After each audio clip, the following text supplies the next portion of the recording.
back by popular demand. You're listening to the 1983 podcast. One of the more recent episodes that I did, we went through and compared Fox News, CNN, MSNBC, and that was before the election.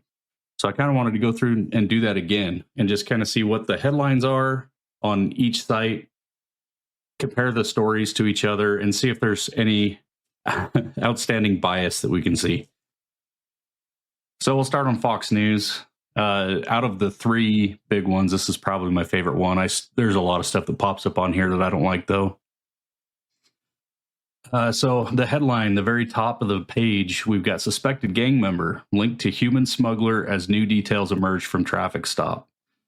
And, you know, we're covering these stories that are like the George Floyd stuff. I don't know why we're still doing that, but the left says that they're a saint and the right says that they're evil, and we have to find all of this evidence to mount against this person. The reality is they're probably a gang member, and if they're linked to a human smuggler, then we probably ought to do at least a trial. I don't know. I guess that's just my personal opinion, but I think all of this, you know, dancing around the issue, if they have broken the law, we probably ought to treat them like they've broken the law. They're criminals. Allegedly. The next article down, taking aim, Gabbard, so Tulsi Gabbard, identifies deep state criminals within intel community, sends a message. That's something that Trump has dealt with in the last two elections, is people from the inside leaking stuff and undercutting him. You know, I don't know what you can do when your government is this size, though. A lot of these people are lifetime politicians. There's not a whole lot that you can stamp out in 4 years. And you kind of have to guess who's on your side and who's not. So we're probably going to continue to see articles about this. If you listen to Tucker Carlson this morning, he was talking about it. Well, I guess I listened to Tucker Carlson this morning. I don't know if that episode was from this morning. But he was talking to a dude that, you know, just got ejected from the Pentagon and lost his job. And he's being blamed for leaking information. And he claims that he didn't, but how do you know?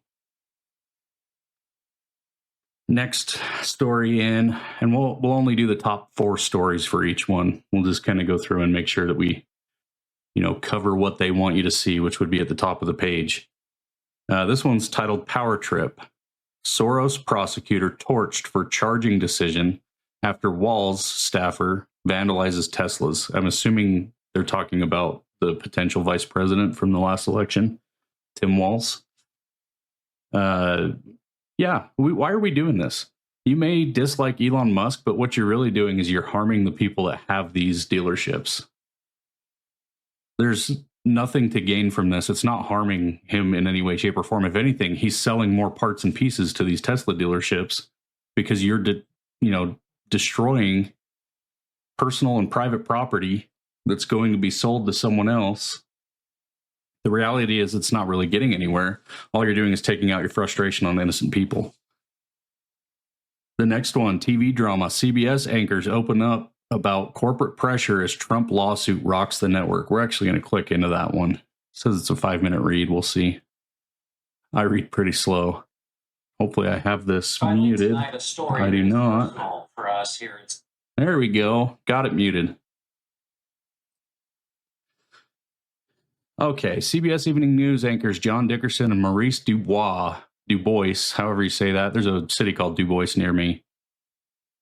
Paid tribute to outgoing 60 Minutes producer while being candid about the corporate pressure that the network is facing from President Donald Trump.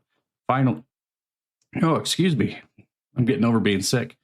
Finally, tonight, a story that is personal for us here at CBS News. Dickerson told viewers at the end of Tuesday's newscast, our friend and colleague Bill Owens announced today he is stepping down as the executive producer of 60 Minutes. In its more than half a century on the air, 60 Minutes has prided itself on independent reporting. Yeah, right. But Owens said he was no longer allowed to run the broadcast as it had been run, and to make independent decisions. Dickerson went on to acknowledge that 60 Minutes was at the center of Trump's lawsuit against the network, but then said CBS parent Paramount Global is trying to resolve this suit as it works to complete a merger that needs government approval. That's a bad place to be, huh? Trying to get the government's approval and you've pissed off the government. I mean, I would hope that they would be fair. I don't think it's right to, go around denying people because of their political beliefs. But, I mean, you don't necessarily need to suck up to the government. You probably ought to not piss them off. Okay, we're moving on to CNN. Vance threatens to abandon Ukraine talks. The move comes as Trump slammed Zelensky for his comments that Ukraine would never recognize Russia's control of Crimea. I mean, this is just kind of par for the course as far as what you should see at the top of the CNN. The Ukraine war, it's something that they focused on. It's something that the left is very adamant about continuing. They want the war to continue so that they can fight Russia. I don't understand it. The next one down, Trump targets college accreditation process in new executive order. Harvard's fight with Trump administration is just getting started. The cost is already high. I do believe Trump has, well, at least his administration has been removing grants and doing stuff like that for states and colleges that are not following the rules that they've set up as far as Title IX and, keeping men out of women's sports. I don't know about the accreditation process. I know a lot of people have said that Harvard has gone downhill, but I don't know if they're, one of those schools that should be unaccredited. And on the far right-hand side, there's actually something that's Christian. Convicted cardinal demands to join conclave picking pope, setting up standoff. I may lose my voice during this podcast. I don't know why it has to be controversial. We can't just, hey, everyone in the country and everyone in the world is mourning the loss of the Pope. I'm not Catholic, but I understand. One of the leaders of my church passed away not too long ago, and it's not a fun thing to deal with. And not too long ago, I guess that's a few years. So I don't know. It's all whatever, however you want to take it. Trump starts the clock for new tariffs to take effect. That's another thing the left is piling up on and the right is trying to back, although there's some people on the right that are coming out against it. I think it just depends on what their constituents are saying and, who needs to flip-flop to what side to balance it out. So we'll move on to MSNBC and see what they have to say. This is by far my least favorite news source. Okay, top left. Ryan Coogler's Sinners isn't just scaring audiences, it's scaring Hollywood. I'm not even sure what that is. It must be a TV show or a movie. He looks like he might be wearing a cross in the picture. I'm not 100% sure. I guess we can click into it and just see. Oh no, he's wearing a picture of someone on a dog tag style necklace. Oh, he's a Black Panther. No, he's not. Right, director Ryan Coogler at the premiere of Black Panther: Wakanda Forever.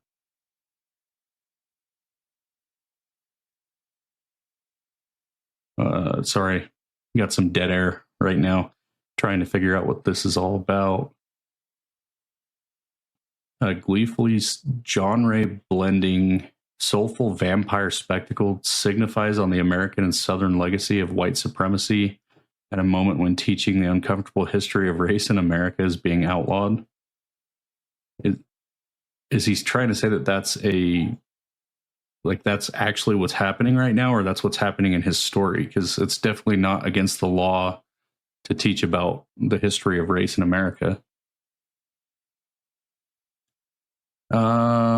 Yeah, there's not a whole lot of context here that I think is worth saying. Oh, well, here's a quote from LeVar Burton on X. Y'all, #Sinners is an extraordinary accomplishment by all parties involved, both in front of and behind the camera. At Michael B. Ford Jordan feasts, as does the rest of the cast. However, make no mistake, this is Ryan Coogler's triumph. Next level storytelling. Get thee to a movie theater. That didn't really shed any light on anything. So the left is race baiting, and what's new? Judge Howell, DOJ threw a temper tantrum worthy of a 3-year-old. Gosh, they really don't give you a whole lot of context as to what these stories are. And it's kind of unfair to go against the top four, the top four things that, that you see at the top of MSNBC.com, because they have these little micro ads that pop up on the left and right hand side. And I guess those are less important stories that they hope you'll read, but you probably won't. Top right, Rubio's MAGA transformation at the State Department isn't going to end well. I don't know what they mean by that, and I really don't want to take the time to read it. Hegseth's chaotic tenure at the Pentagon is even worse than I imagined. So you can see it on this. The MSNBC is still really leaning far left. I don't think they've learned that a lot of America wants to at least move back to center, if not a little bit right. It would not surprise me if we see these guys going out of business. CNN, kind of down the road, leaning left. There's a few titles of these articles that seem like they're really against the right. But then you see like tornado survivors blocked from federal recovery aid. FEMA losing roughly 20% of permanent staff, including longtime leaders ahead of hurricane season. So now we're leaning far left again, where the cuts that Doge did supposedly are keeping people from getting federal aid. If you look at the stats for FEMA and how they've done since Hurricane Katrina, it is abysmal. It's probably like if anyone worked the way that they work in their job, they would have lost their job a long time ago. It's pretty ridiculous. I don't see, after all of the whining and griping and moaning that the Republicans did about the storms on the eastern side of the country, North Carolina being flooded and hit by storms. Was it Tennessee, Kentucky, somewhere out there also had a pretty bad go. I don't see them treating people like this the way that the left is saying that they're going to, or that they are. I don't know. It's just really hard to go through these because you can see the bias right off the bat. I was in a propaganda unit. I was in a psychological operations unit in the military, and I used to see articles like this all the time. I mean, they are written specifically for a group of people. They're written to divide people. They use Fox News, they use CNN, they use MSNBC to make a split down the middle so that you're not mad at the people that are in charge, that are making all the mistakes and making all of the inflation and making things more expensive because, they're screwing up. What was it, the bird flu or something? We had to kill like 70 billion chickens, so now eggs are expensive. That's something that we have controls for, and they have been put in place so that we don't have issues like this. We've pumped billions and billions of dollars into Ukraine. We've pumped billions of dollars into illegal aliens that have come across the border and are taking advantage of our system. And the reality is we should be mad at the people that allowed all of that stuff to happen. We shouldn't be mad at each other. It doesn't matter what religion you are. It doesn't matter what race you are. It doesn't matter how you identify. Like, none of that stuff should be public information. We shouldn't give a shit about it. But instead, we are fighting with each other and doing exactly what they want us to do. And that's what I was getting at by saying I was in a PSYOP unit. That's something that we did with the tribes in Afghanistan. And that's something that we did with the people in Iraq. We weren't necessarily, saying, hey, the U.S. is better than anything else and we want you to side with us. It was side with us so that you don't have to side with those other people. We want you to keep fighting them and fight them as hard as you can so that we don't have to do the dirty work, essentially, is what it boiled down to. We might as well throw CBS into this mix. Do they still do news? Who knows? Let's see, what would it be? CBSnews.com. It's definitely not CBS.com. Yes, they do. And I think historically these guys have leaned left as well. So it's kind of hard if you're on the right to get news. But okay, top one, Durbin retirement to prompt shakeup in Senate Democratic leadership. Oh yeah, Dick Durbin is retiring. That's fantastic. And it doesn't mean that he's going to do it anytime soon. He's just, once his term is over in 2026, he won't be running for re-election. I think that's a good move on the Democrat Party side. He hasn't really done anything worth talking about, and maybe some new faces and fresh blood will start to help out the Democrats with gaining a voter base again, and recapturing some of the people that moved middle or center right. Next one down. Oh, they've copied CNN on this one. Hegseth orders makeup studio installed at Pentagon. That's not surprising. I mean, he's an actor. He's been on Fox News as an affiliate for quite a long time. He did other media in the past. Honestly, that's something that was brought up quite a few times while I was in the military. I actually went to the Pentagon. We had some people that did my job, well, the job that I was trained for originally. They did my job in the Pentagon, and all they did was connect video conferences and do public announcements. And a lot of times, I mean, obviously the manly men in the military don't want to wear makeup, but a lot of times it was brought up that maybe we should make this more like media. Maybe this, this style of like just pop your head off the pillow in the morning and come in dressed in your uniform, looking exactly like you did yesterday, looking dirty. And I mean, they don't look dirty. I guess they're in their dress blues and all of that stuff, but make yourself look like you belong on the TV is essentially what it came down to. And there was millions of dollars spent on camera equipment, audio equipment, all of that stuff while I was in to kind of update the way, I mean, the studios that we were working in, we were working with, 10-year-old equipment, and you're just not keeping up with civilians at that point.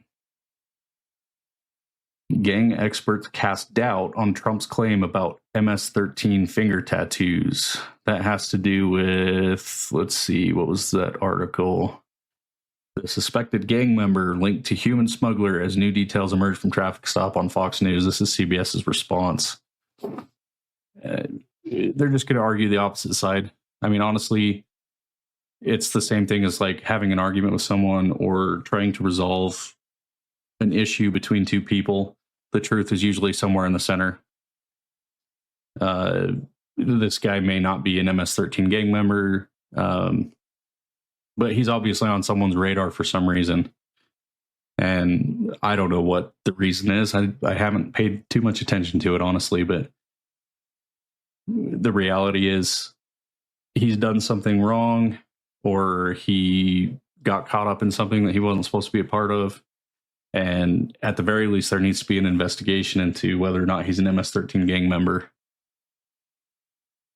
Next one, more top stories. FBI says online scams raked in record $16.6 billion last year. So I am an IT guy by trade. My day job, I'm a systems administrator for a manufacturing company. And we see stuff like this all day, every day. Phishing emails, spam emails, obviously written by people that aren't from this country. Terrible grammar, wrong punctuation, capitalizing words that aren't supposed to be capitalized. The reality is there's so many ways that, like, go on to Reddit. You can see all of these people that have so many ideas for how to keep people from Western Africa and India and where are some of the other problems, Southeast Asia. There's just groups sitting there and they're communicating with Americans and they're tricking them into giving over billions, obviously, of dollars. It's not necessarily scams either, just scams. You have ransomware. So what happens with ransomware is someone brings a piece of malicious software into the workplace, whether it's through clicking on something in an email or opening an attachment in an email. They bring in an infected USB thumbstick, plug it into their computer. It doesn't really matter how it happens. The reality is the software or the virus, I guess, that's brought in to the company encrypts the computer's data, puts a password on it, and it's locked down. It locks you out of it, and it basically threatens if you don't send X amount of Bitcoin to whatever wallet the person that sent the scam has designated. If you don't do it by a certain time, they're going to delete the data and you'll never get it back. There's so many ways to prevent this from happening. And if companies would realize, I saw a statistic, it was like 86% of companies claim that they have had a cyber attack. For the amount of money that it costs to replace all of your computers or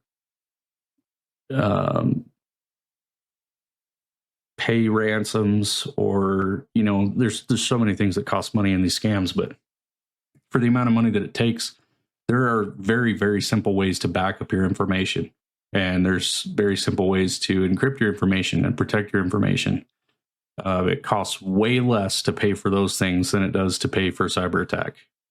And even cyber insurance is worth paying for in a lot of cases. If you're a company with like 2 or 3 people, obviously you're not going to be able to afford that, but you're also not the big fish that they're looking for. Companies with 50 to 500 employees tend to be the top priority because they're making millions of dollars. They have money to give up, but they're also not running, giant IT firms that are paying attention to all of the most recent issues.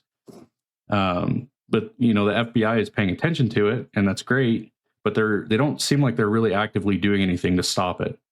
There's a website from the FBI called it's the IC3. It's the Internet Crimes something Commission. I can't remember what it stands for, but we have turned in reports to them for people reaching out and trying to change someone's payroll to their bank account. There's been a few other scams that we've seen where someone tried to get the CEO to wire money to the CFO. The funny thing is their offices are right next door, and they were sitting next to each other when the email came in. So the CEO was like, "Hey, are you actually needing this money?" The CFO was like, "I'm not going to ever ask you to wire me money." But stuff like that happens, and I wish that we could do something about it. The reality is those countries aren't playing ball with us. Even if we threaten to, $16.6 billion could be made up in tariffs. If you were to tell India, listen, if you don't put a stop to this, you need to get your people under control. We're going to tariff you for $30 billion, and you're just going to pay off the whole bill. The reality is it's chump change to the government. They don't see $16.6 billion as very much, but for you and I that don't make $1 million a year, it's a massive amount of money, and we're paying the brunt of it. The big companies that make billions of dollars are not paying this out. They have safeguards in place. Moving down, seafood industry looks to capitalize on New England's invasive green crab. Invasive. So we're just going to continue to allow them to invade while we eat them.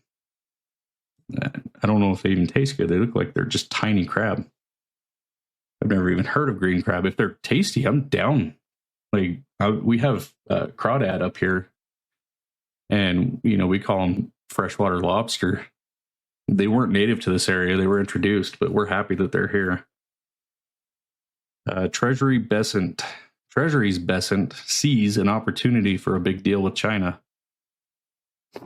China, I'm finding out more and more every single day, they're not as big of a threat as we make them out to be. I think the DoD has to make them a threat in order to continue getting funding for a lot of their projects.